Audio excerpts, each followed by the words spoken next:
Welcome to the Leading at the Next Level podcast with Dove Development Consulting, the show built to provide ongoing support for your leadership journey. Now, before we move into today's lesson, like we always do, let's make sure that we're on the same page. Cindy and I, we've seen firsthand how much more is really required to provide authentic leadership to a team than to simply manage based on the authority that comes with a title or a position. What we've learned, though, through more than 50 combined years of leadership responsibility is that taking the extra steps to serve people and earn influence will always produce results that barking orders just never will. Now, if you'll stick with us through the end of the episode, we'll share how you can get a complimentary trial to a resource we've built that's like nothing else you've ever seen. Now, with that in mind, let's get to work and let's wrap up a look at answering your cry for help for how you can do that for the people on your team. Here we go. Make no mistake here. Knowing what our team members are looking for from us is not terribly complicated. They're definitely going to make a point of telling us, generally early on in that interaction, but not always. It's going to be direct and verbal as we're working to earn leadership with them. But it will get harder. Hear me. It will get harder and harder to hear if we're not responsive to them. They'll stop talking about it. They'll stop showing us. It's going to be less evident if we show them that we're not really listening. And if we allow them to go unheard long enough, we may have the opportunity to learn firsthand just how much profitability really is being killed when we're seen as that bad leader, right? Now, in any industry, one of the most important things we can do as leaders is to make sure we're tuned in to how we can best serve our teams. Now, I've shared it before, and I think it's worth sharing again. I loved hearing Dave Ramsey explain the difference between servant leadership and subservient leadership during his talk at one of the Live to Lead events a couple of years that we hosted. He said that far too many supervisors and managers, they view servant leadership as doing things for their teams that they could and should be doing themselves, when that's really subservient leadership.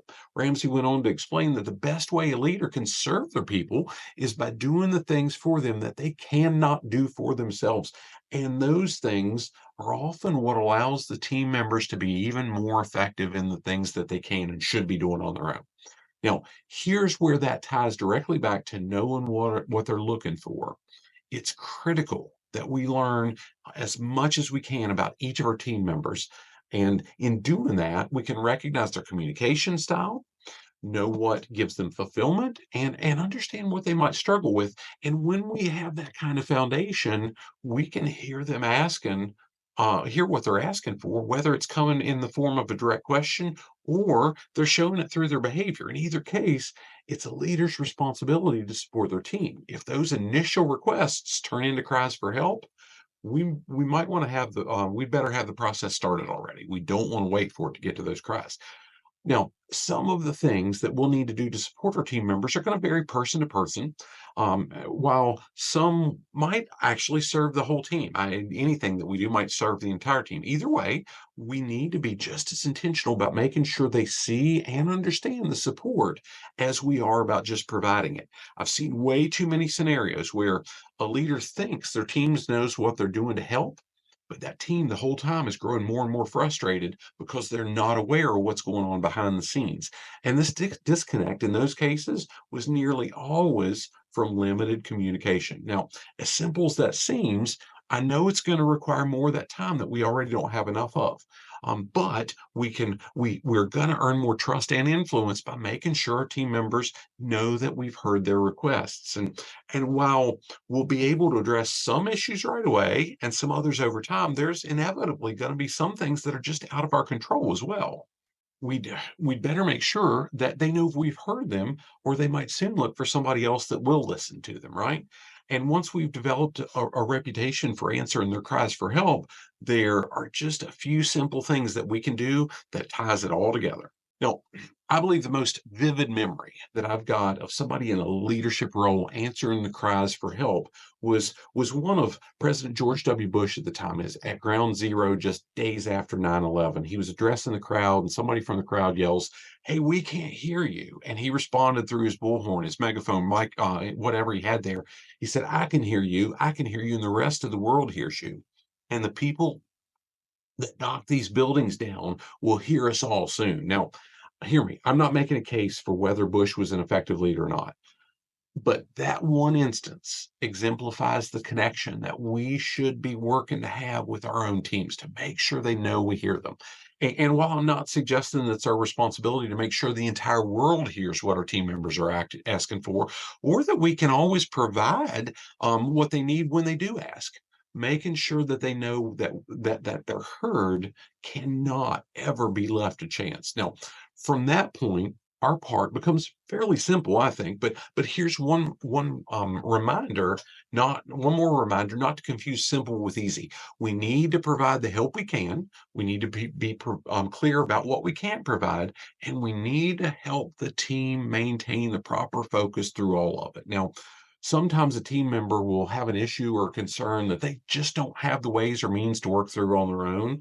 When this is something that we can help solve for them, it can be a huge opportunity for us to shine as their leader. Now, I'm not saying that in a selfish way, but really demonstrating the kind of servant leadership that Dave Ramsey detailed, like I shared before.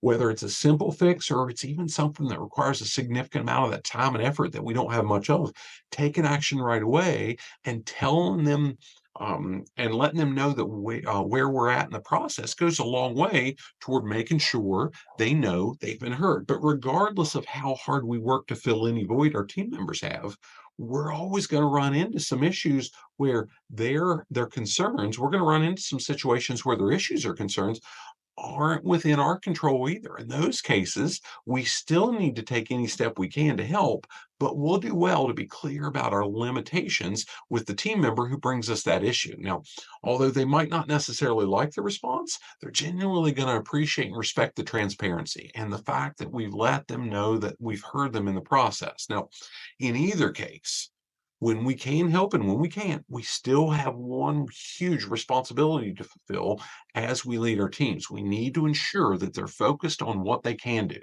Now, in all aspects of our lives, at work, at home, at volunteer organizations, and so on, we all run into frustrations, right?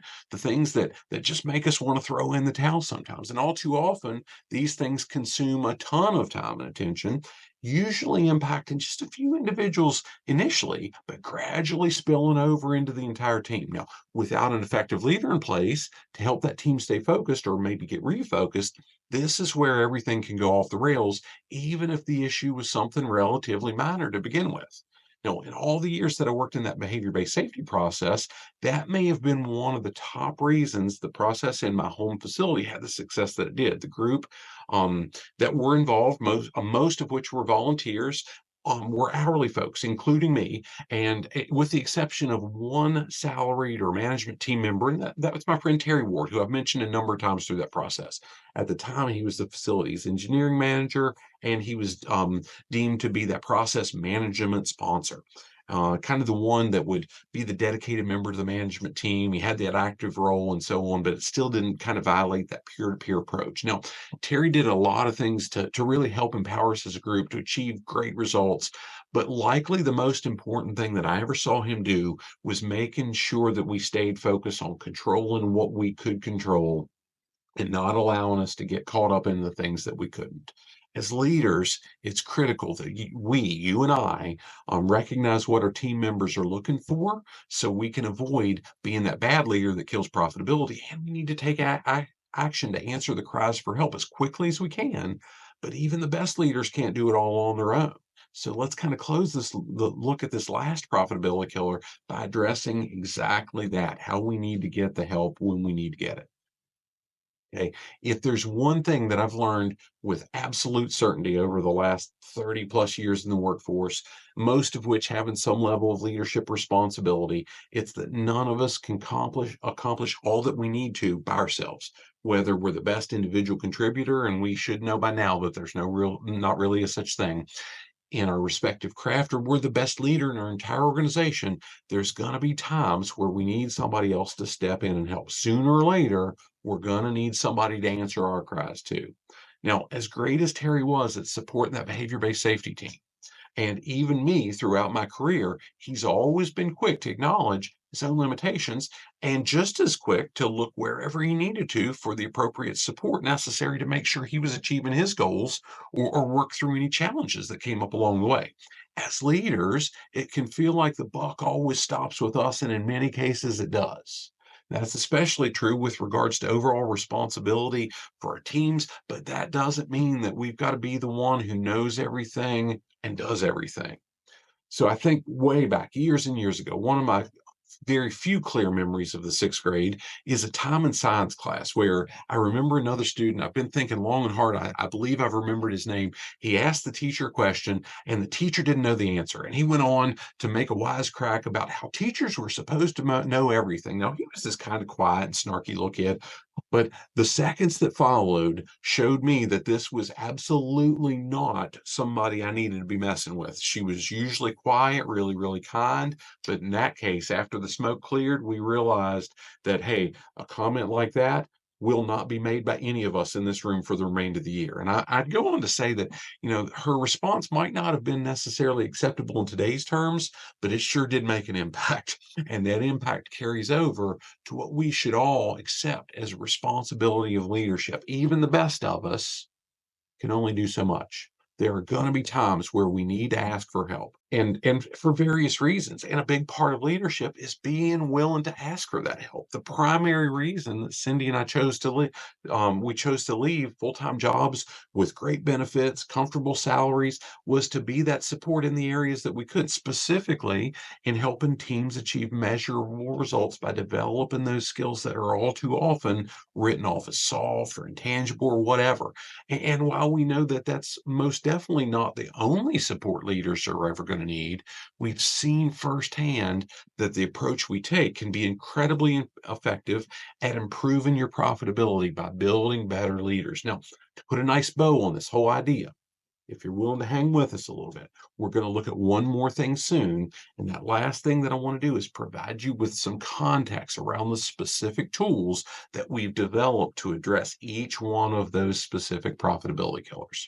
Thanks for listening to the Leading at the Next Level podcast. If you would like to go deeper into anything that we've shared here, or gosh, you just need continuing education credits for a professional credential, send us an email at admin@dove-development.net, and we'd be happy to hook you up with a 45-day all-access trial to our complete Leading at the Next Level program at no cost. That full program, gosh, it includes access to well over 100 hours of digital lessons complete with slides and action-based test assessments to help you capture those measurable bottom line improvements in your organization that we all need. And it includes 2 live lessons every month, close with Q&A, which is never recorded, so we can help you identify the specific action that you want to take to lead your team more effectively.